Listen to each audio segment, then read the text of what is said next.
Developing affordable housing means contending with market forces, but also, in many cases, with social and political resistance.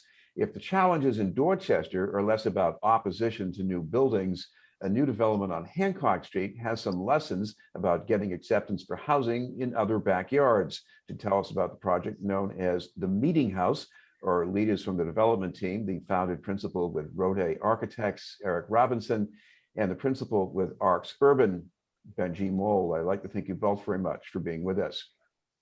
Thank you for having us. Thanks, Chris.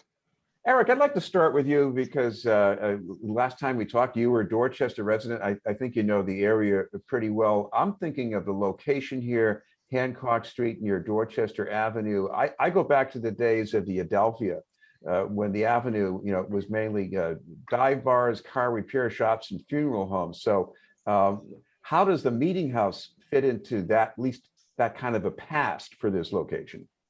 Well, great question. And I think, I've now been in my house, which is 3 houses off of Dorchester Avenue by Savin Hill a little bit. So I'm right in this neighborhood. And, we've seen a bit of a renaissance, but we still have some of our dive bars and things happening along Dot Ave. But I think, there's a need for housing and people want to be next to the train station. And Savin Hill is one of those places that's seeing some, real renaissance in terms of its not only the housing, but also some of the commercial support aspect of it. So we are seeing transitioning along Dot Ave. And this project, I think, is one that, and Benji could probably speak a little bit more about it, but it seems to be a little bit of a kind of a collateral kind of, positive effect from the dot block approval, which is right adjacent to it, which is going to be a massive development on Dot Ave that we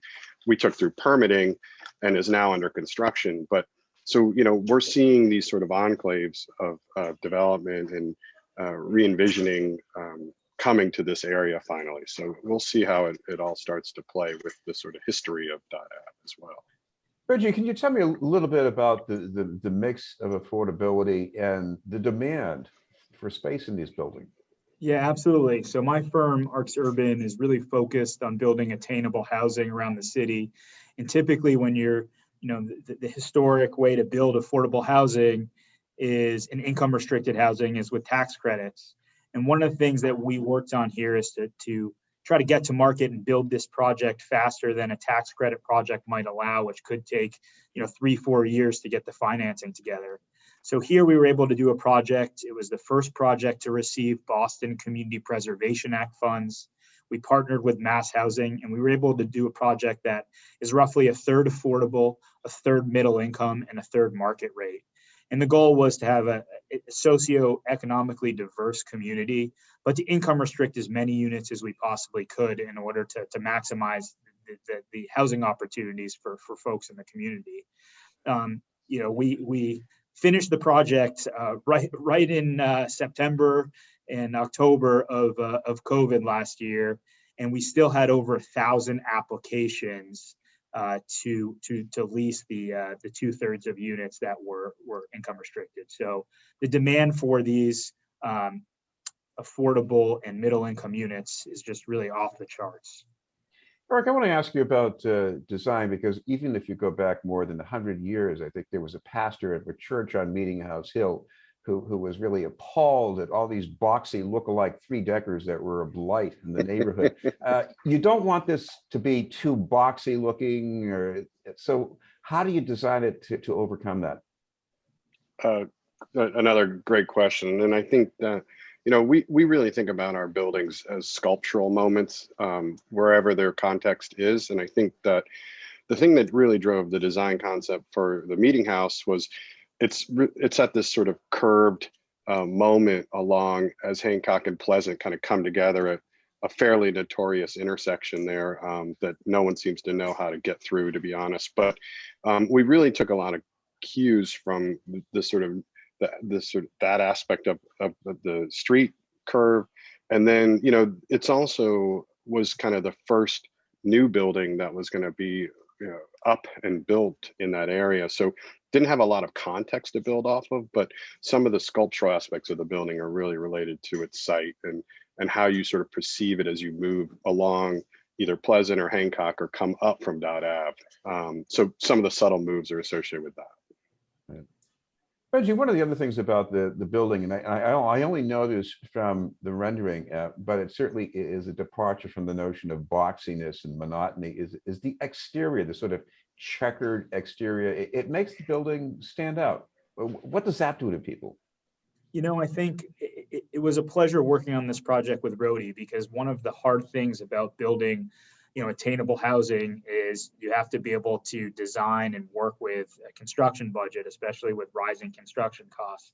And we really wanted something that was different and that would leave a mark and that people would know and say, wow, that's a landmark building. That's something different than is being done. And so we're very thankful to Rhodey for coming up with that design. And, people comment all the time on, hey, I live in a building that has that amazing gradient in the front of it, and really stands out. And people, when they drive by, they mention the building and people say, oh, I know what building that was. So we think that certainly benefits renter demand as well, when there's a design that people can articulate very clearly that they live in that building. Arx, I want to ask you about the lighting, because this is not something I normally think of with Glover's Corner, but with this building there, you get all these windows that are sort of more or less to the northeast. I'm thinking about the morning light in this building. You're showing prospective customers what it's like to be living inside there. What does that do? Well, I mean, I think we strive on all our projects, and I think, historically, I think projects of this nature in terms of affordability, I think they actually lacked in a lot of sort of basic aspects of natural light, ventilation. And so it's one of the things that we've kind of decided is a design goal for all of our projects, but especially making sure that on our affordable projects that we oversize our windows, we create as much natural light and operation of the windows on that. And I think it creates just a different living environment on the inside, and as well as in the outside. We really want these buildings to feel alive. And we love when the building has lights on and it has sort of this notion of being really active, whereas on some of the older kind of more affordable buildings, they're tiny windows, you can't really see in, and they were very sort of kind of heavy feeling. And we wanted this to feel sort of looking forward and sort of be light in its sort of aspect of it, and be inspirational for this area especially, but also for the residents of the building. So I think bringing those two things together is something that we really strive on this project. Benji, when people don't want more housing in the backyard, one of the other considerations is cars, too much congestion. What about this building? I mean, I know you're not too far from Savin Hill Station, but aside from that, what do you do to decrease the likelihood of a lot of cars being there? Yeah, I mean, one thing we're looking at on every project across the city of Boston is probably one of the biggest ticket items is how many parking spaces do you need for how many units? And what we found in these affordable / attainable housing projects is that less than half of the tenants typically have cars if you are in a transit oriented area where there's bus lines or you can take the T. So we've actually found here that there's I think of the 36 units, I want to say there's 14 or 15 tenants that have cars. And so our parking garage is actually a little bit bigger than we ultimately needed. And the goal is in projects going forward to try to limit the amount of parking in these projects, because if you build it, they'll come, right? If you have more parking than people, it's a self-selecting issue. But if you have less parking, then there's likely going to be less cars on the road, less traffic. And so just a constant consideration. Arx, one thing about design is something you might like about being inside a building is that you have a clear sense of the boundary between inside and outside when you look out the window. But you've also got something here about artwork on doors to create a sense of place. How did that work?